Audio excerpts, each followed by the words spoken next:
வணக்கம். இன்றைக்கி சமூக வலைதளத்தில் மிகப்பெரிய வைரலாக பேசுபொருளாக இருந்துகிட்ருக்கிறது வந்து 2 ஒரு சோஷியல் மீடியா இன்ஃப்ளூயன்ஸ்னு சொல்லலாம், இல்லாட்டி இளம் பொலிட்டீஷியன்ஸ்னு சொல்லலாம்.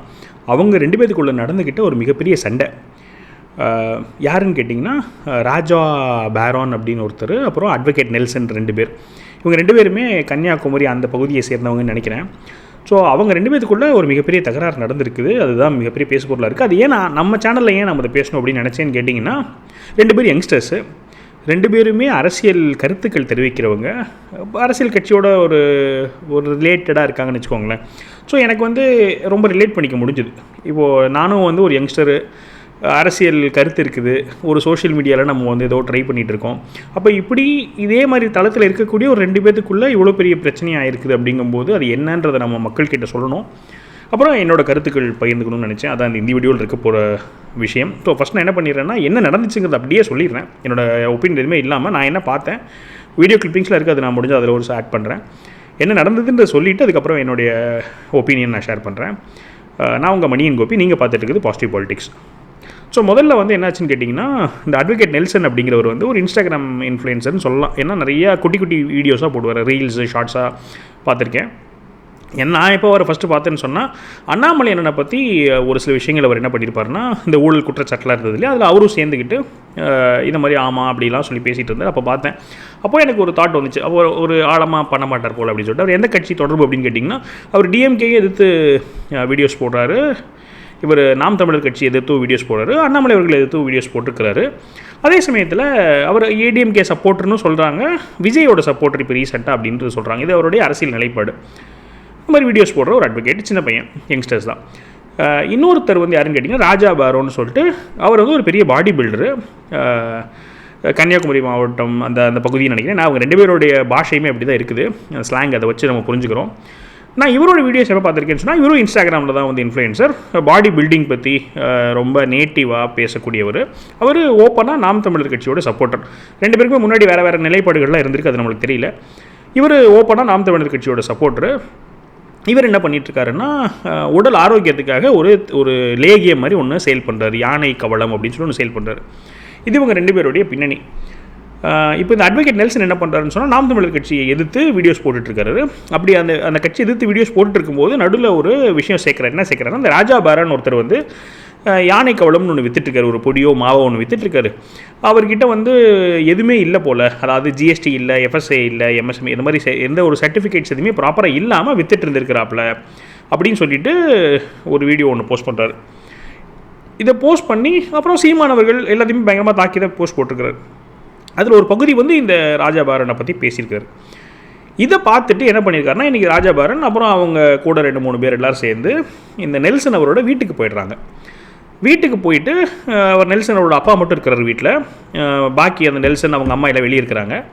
அது நெல்சனோட அப்பா அவர்கிட்ட வந்து பேசுகிறாங்க, இந்த மாதிரி உங்கள் பையன் ஒரு வீடியோ போட்டுக்கிறார், அதை பற்றி நான் பேசணும்னு நான் வந்திருக்கிறேன், பயப்படாதீங்க, நான் பேச தான் வந்திருக்கேன் அப்படிலாம் சொல்கிறார். அப்போ அவங்க கேட்குறாங்க, ஏன் பயப்படணும்லாம் ஏன் சொல்கிறீங்க அப்படிலாம் கேட்குறாங்க. அப்புறம் உட்கார வைக்கிறாங்க, உட்கார வச்சு பேசிகிட்டு இருக்காங்க. அப்போ கேட்குறாங்க, உங்கள் பையன் எங்கன்னு கேட்கும்போது அவர் வந்து இல்லை அவர் வரதுக்கு சாயந்தரம் ஆகும் அப்படிங்கிறாரு. அது புரிஞ்சுக்க முடியுது. சரி, ஏதோ ஒரு அரசியல் பிரச்சனைன்ற மாதிரி வராங்க, இப்போ வந்துடுவார்னு சொன்னால் இருந்து பார்த்துட்டு போயிடுவாங்க. இப்போ தள்ளி போலான்ட்ருக்கா, சாயந்தரம்னு சொல்கிறாருன்னு நமக்கு தெரியல, நல்லா கற்பனை பண்ண வேண்டாம், வாட்டவர் சாயந்தரம் தான் வருவாங்கன்னு சொல்லிடுறாரு. இப்போ போய் உட்காந்து பேச ஆரம்பிச்சோடனே அந்த வீடியோ ரெக்கார்ட் பண்ணிட்டே வராங்க, அந்த வீடியோவில் வருது. அப்போ பார்த்துட்டு இருக்கும்போதே அவங்க வந்துடுறாங்க, அந்த பையன் எல்லாம் வந்துடுறாங்க. இவங்க கோவப்படுறாங்க, நீங்கள் சாயந்தரம் வர போய் சொன்னீங்க, இப்போ உடனே வந்துட்டாங்க, எப்படி நடந்துச்சுலாம் சொல்கிறாங்க. அப்போது அந்த பையன் வராரு. அந்த நெல்சன் கிட்டே அவங்க கேட்குறாங்க, ஏன் தொழில் வந்து நீங்கள் கட்சியை பற்றி நிறையா குற்றச்சாட்டு எல்லாம் பேசியிருக்கீங்க, அதை பற்றி நான் வரல, அந்த கட்சியை பற்றி விட்டுருங்க. ஏன் தொழிலில் வந்து இந்த சர்டிஃபிகேட்லாம் இல்லைன்னு உங்களுக்கு எப்படி தெரியும்? நீங்கள் பார்த்தீங்களா, உங்ககிட்ட ஆதார் இருக்குதா, இந்த கம்பெனியோட ஓனர் யாருன்னு தெரியுமா, என்கிட்ட எஃப்எஸ்எஸ்சி இல்லைன்னு தெரியுமா, இதனால் ஏதாவது பிரச்சனை தெரியுமா, இப்படி எதுவுமே தெரியாமல் நீங்கள் பாட்டுக்கு சும்மா இஷ்டத்துக்கு வாய்க்கு வந்து பேசக்கூடாது, என் தொழிலை கை வைக்கிறீங்கன்னு சொல்லி பேசுகிறாங்க. ரொம்ப அக்ரெசிவாக தான் எல்லோரும் 2 பேர் பேசிக்கிறாங்க. அப்போது இவர் சொல்கிறாரு, இல்லை ஒரு கஸ்டமர் வந்து என்கிட்ட ரிவ்யூ கொடுத்தாரு, அதை வச்சு தான் நான் போட்டேன் அப்படிங்கிறார். இப்போ ஒரு சொல்கிறார், கண்டவங்க 4 பேர் பேசுவாங்க, நீங்கள் ஒரு அட்வொகேட்டு, நீங்கள் பொறுப்பாக இந்த மாதிரி பேச வேண்டாமா, என் தொழிலில் நீங்கள் வந்து இப்படி வைக்கலாமான்னு சொல்லி கேட்குறாங்க. அப்போது இவர் வந்து, நான் ஒரு வீடியோ நான் வேணால் ஆடியோ போட்டு உங்கள் கஸ்டமர் கிட்ட வேணால் நான் பேசி காமிக்கிட்டோமா, அவங்க என்ன சொல்கிறாங்க கேட்குறீங்களா பேசிக்கிறாங்க. அப்படியே ஒரு வாக்குவாதம் போயிட்டே இருக்குது. இந்த வாக்குவாதம் கொஞ்சம் கொஞ்சமாக அக்ரிவேட் ஆகுது, மரியாதை குறைவாக பேச ஆரம்பிக்கிறாங்க 2 பேரும், மாற்றி ஏதோ வாடா போட பேசுவாங்கன்னு நினைக்கிறேன். அப்புறம் எந்திரிச்சு கை கலப்பாயிடுது. ஸோ ஒரு அடிதடியே ஆகிடுது. கட் பண்ணி நிறைய வீடியோஸாக வருதுன்னு வச்சுக்கோங்களேன். இவங்க தரப்பில் வந்து வீடியோ ரிலீஸ் பண்ணுறாங்க, அவங்க தரப்பில் வீடியோ ரிலீஸ் பண்ணுறாங்க. ஸோ அப்படி அடிதடி ஆகுது. அடிதடி ஆனதுக்கப்புறமா சட்டெல்லாம் கிழிஞ்சிருது, அப்பா அம்மாலாம் அடிக்கிறாங்கன்றாங்க. அந்த பக்கம் இருக்கிறவங்களுக்கும் கூட்டம்லாம் சேர்ந்துருது. அந்த நெல்சன்கிறவரோட அப்பா வந்து காங்கிரஸில் இருக்குது ஒரு இது இருக்கார் போல். ஸோ அங்கே ஊர் மக்கள்லாம் சேர்றாங்க. ஸோ வெளியே வச்சு இன்னும் பெரிய அடிதடி நடக்குது. அப்போ என்ன ஆகுதுன்னு சொன்னால் பயங்கரமாக ஒரு 5-6 பேர் சேர்ந்து அந்த ராஜாபுரம் எல்லாரும் சேர்ந்து கை கலப்பாகுது. அதில் அவர் வேஷ்டிலாம் கலண்டு விழுந்துருது. அந்த வேஷ்டி கலண்டு விழுந்தோடனே அது இன்னும் கொஞ்சம் அக்ரிவேட் ஆகிடுது. அது அக்ரிவேட் ஆனதுக்கப்புறமா அந்த ராஜபாருங்கிற என்ன பண்ணுறாருன்னா, அவர் பேக் வச்சுக்க அந்த பேக்லேருந்து ஒரு அருவாள் எடுக்கிறார். அந்த அருவாள் எடுத்து மிரட்ட ஆரம்பிக்கிறாரு. எல்லோரும் சேர்ந்து பிடிச்சிட்றாங்க. போலீஸ்லாம் வந்துடுது. அதுக்கு முன்னாடி இவர் பயங்கரமாக மிரட்ட செய்கிறார். இந்த மாதிரி கொலை பண்ணிவிடுவேன்லாம் சொல்லி அவர் மிரட்டுறாரு. இல்லை இறந்தால் நான் தான் பொறுப்பு அப்படிலாம் சொல்லி பயங்கரமாக எஸ்கலேட் ஆகி ஒரு பெரிய ப்ராப்பராக சினிமாவில் இருக்கக்கூடிய ஒரு சீன் மாதிரி அவ்வளோ ஒரு வயலண்ட்டான ஒரு சீனாக மாறிடுது. ஸோ போலீஸ் வந்துடுறாங்க. வந்து ஏதோ பேசுகிறாங்க. பேசிவிட்டு அது அப்படியே கட் ஆஃப் ஆகிடுது. இதுதான் இந்த நடந்த சம்பவம். இதுதான் எல்லா பக்கம் பேச போகிறோம்னு வச்சுக்கோங்களேன். ஸோ இப்போ நாம் தமிழர் கட்சியிலேருந்து ஒரு தரப்புலேருந்து என்ன சொல்கிறாங்கன்னு சொன்னால், அவர் தனியாக ஒரு தொழில் நடத்திட்டு இருக்கிறாரு. அந்த தொழிலை பற்றி நீங்கள் இப்படி அவதூறு பேசுகிறதுக்கு எதிர்த்து அவர் வந்து நியாயம் கேட்க போனார். அவரை எல்லோரும் சேர்ந்து அடிச்சிட்டாங்க அப்படின்னு இவங்க பக்கம் சொல்கிறாங்க.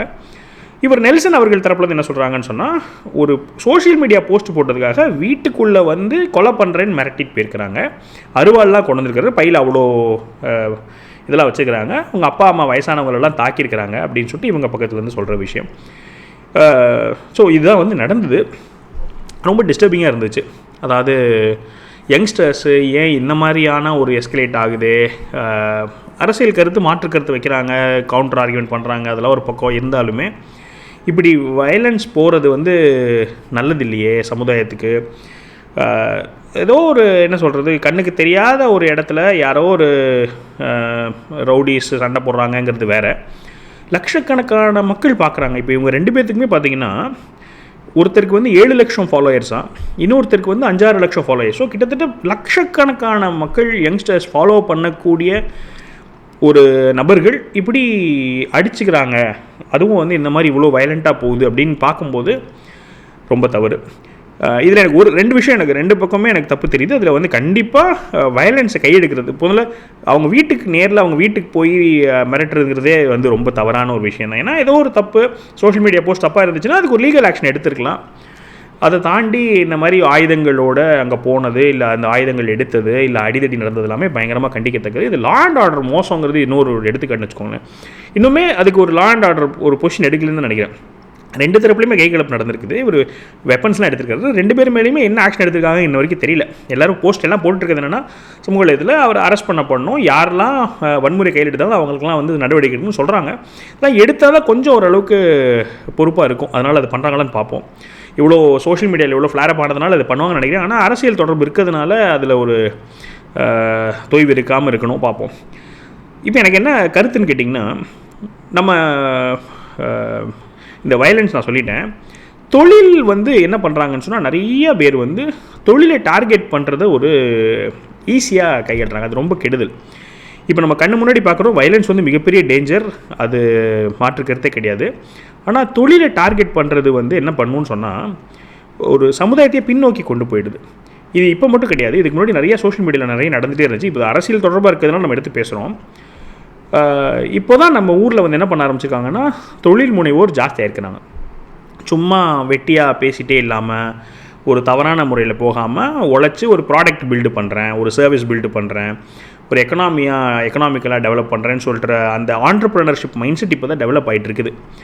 இப்போ நான் சார்ட்டர்ட் அக்கௌண்டன்ட்டுங்கிறனால எனக்கு தெரியுது. என்ன தெரியுதுன்னு சொன்னால், நிறைய பேருக்கு இந்த நிட்டிகிரிட்டிஸ் தெரியாது. ஒரு என்டர்பிரைஸ் ஆரம்பிக்கணும்னு சொன்னால் என்ன ஃபாலோ பண்ணுங்கிறதோ, இல்லாட்டி வந்து என்னென்ன ரூல்ஸ் ஃபாலோ பண்ணுங்கிறதோ அவங்களுக்கு தெரியாது. அவங்களுக்கு நம்ம சொல்லி புரிய வச்சோன்னா புரிஞ்சுப்பாங்க. அஃப்கோர்ஸ் அது வந்து பெரிய பேர்டனாக தான் இருக்குது ஆரம்பத்தில். ஏன்னா கஷ்டப்பட்டுருக்காங்க, காசு இல்லை, அவங்க தனியாக தொழில் ஆரம்பிக்கணுன்றாங்க. அப்போ அரசாங்கம் வந்து இதெல்லாம் எனக்கு கண்டிஷன்ஸ்னு சொல்லும்போது அவங்களுக்கு ரெட் டேப்பிசம்னு சொல்கிறோம் இல்லையா, அது ரெட் டேப்பிசம்லாம் இருக்குது. அப்போ அதெல்லாம் தாண்டி ஒருத்தங்க வந்து தொழில் பண்ணுறாங்க. அப்போது சோஷியல் மீடியா வந்து பயன்படுத்தி அவங்க வளர்கிறாங்க. அதில் வந்து ஒரு சில ரூல்ஸ் அண்ட் ரெகுலேஷன்ஸ் லேப்ஸஸ் இருக்கும். அதை சொல்லி கொடுத்தா அவங்க வந்து என்ன பண்ணுறாங்கன்னா கற்றுக்கிட்டு முன்னேறாங்க. அப்போ இந்த சோஷியல் மீடியாவில் என்ன பண்ணுறாங்கன்னு சொன்னால், நிறைய பேர் இந்த மாதிரி நிறைய தொழில்களை வந்து கீழே இழுத்து விடுறது ரொம்ப சுலபமாக இழுத்து விட்டுறாங்க. அது என்னன்னு சொன்னால், ஒரு நெகட்டிவிட்டிக்கு அவ்வளோ ஒரு ஸ்ப்ரெட் ஆகுது. ஒருத்தர் வளர்றாரு, ஒருத்தர் இது பண்ணுறாருன்னு சொன்னால் அவருக்கு வந்து ஏதாவது ஒரு தப்பு சொல்கிறது, இது பண்ணுறதுன்னு சொல்லிட்டு. அப்போ இந்த நெல்சன்கிறவர் இதுக்கு முன்னாடி 2-3 தடவை பண்ணியிருக்கிறார். அண்ணாமலை அண்ணனை பற்றி அவதூறு பரப்புனதாக இருக்கட்டும், இப்போ இந்த விஷயம் பேசினது எல்லாமே பார்த்தோன்னு சொன்னால் எனக்கு வந்து அவ்வளோ அதில் உடன்பாடு இல்லை. ஏன்னா இப்போ நம்ம பேசுகிறோன்னா கொஞ்சம் நிதானமாக யோசித்து பேசணும். அதுவும் இந்த மாதிரி லட்சக்கணக்கான ஃபாலோவர்ஸ் இருக்கும்போது இந்த மாதிரி பேசக்கூடாதுங்கிறது அது ஒரு தப்பு தான். ஆனால் அந்த தப்புக்கு வந்து இவங்க எடுத்துக்கிட்டு போன நடவடிக்கை வந்து பயங்கர கண்டனத்துக்குரியது. ஸோ அதுக்கு வந்து போலீஸ் ஆக்ஷன் என்ன நடக்குங்கிறத பார்ப்போம். இதெல்லாம் தான் வந்து இன்றைக்கி என்ன நடந்துச்சு அப்படி நான் என்னோடய ஒப்பீனியன் ஷேர் பண்ணணும்னு நினச்சேன். இதில் ஒரு விஷயம் மட்டும் எனக்கு என்ன ஸ்ட்ரைக் ஆச்சு, உடனே ஸ்ட்ரைக் ஆனது என்னென்னு கேட்டிங்கன்னா, கிரீடம் அப்படின்னு ஒரு படம் இருக்கும். அந்த கிரீடம் அப்படிங்கிற படத்தில் வந்து ரொம்ப எக்ஸலண்ட்டான ஒரு மூவி, கேரளா மலையாள மூவி வந்து தமிழில் டப் பண்ணி ரீமேக் பண்ணி அஜித் நடிச்சிருப்பார். அதில் போலீஸ் ஆஸ்பிரண்ட்டு ஒரு நல்ல குடும்பத்தை சேர்ந்தவர். ஒரு செகண்ட் அவருடைய நிதானத்தை தவறுன உடனே அவர் கொலை பண்ணிவிடுவார். அவர் கொலை பண்ணோடனே அவரோட லைஃபே வந்து என்ன ஆகிடும்னா, அந்த போலீஸ் ஆம்பிஷன், அவங்க வீடு எல்லாமே மிஸ் ஆகிடும். அதை வந்து அழகாக எடுத்திருப்பாங்க.